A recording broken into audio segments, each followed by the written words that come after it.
کوئی شخص گم ہو جائے تو اس کا وظیفہ ہے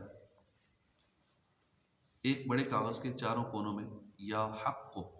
کاغذ کے چاروں کونوں پہ یا حق کو لکھ کر آدھی رات کو یا کسی بھی وقت دونوں ہاتھوں پر رکھ کر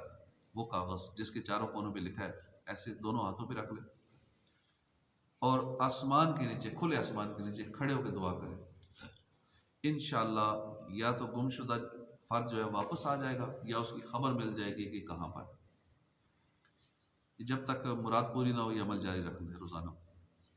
40 دن تک روزانہ 2 رکعت نفل پڑھ کر یا حی یا قیوم 119 بار پڑھیے، انشاءاللہ بھاگا ہوا شخص واپس آ جائے گا۔ اگر کوئی چیز گم ہو گئی ہو یا کوئی شخص غائب ہو گیا ہو، کوئی چیز گم ہو گئی ہو یا کوئی شخص غائب ہو گیا ہو تو لا الہ الا اللہ 1008 بار پڑھیے، اللہ نے چاہا تو گم شدہ شے مل جائے گی یا جو آدمی گم ہوا ہے وہ مل جائے گا۔ پرس گم ہو گیا، کوئی چیز گم ہو گئی، پیسے گم ہو گئے تو 1008 مرتبہ پڑھ کر پڑھیے انشاءاللہ گمی ہوئی چیز مل جائے۔ اعوذ باللہ من الشیطان الرجیم۔ اچھا ایک اور وظیفہ بھی جو ہے رب موسیٰ یا رب موسیٰ یا رب کلیم والا بھی ہے، یعنی اللہ کی رحمت پہ مضبوط بھروسہ رکھتے ہوئے چلتے پھرتے اٹھتے بیٹھتے وضو بے وضو یا رب موسیٰ یا رب کلیم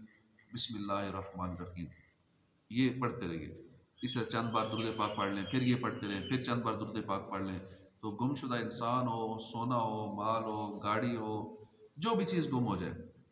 وہ چیز مل جائے گی۔ بلکہ دیگر حاجات کے لیے بھی وظیفہ کر سکتے ہیں آپ، تاکہ میری یہ حاجت پوری ہو جائے، یہ مراد پوری ہو جائے، تو اس کے لیے بھی یہ وظیفہ اسی انداز میں پڑھ سکتے ہیں۔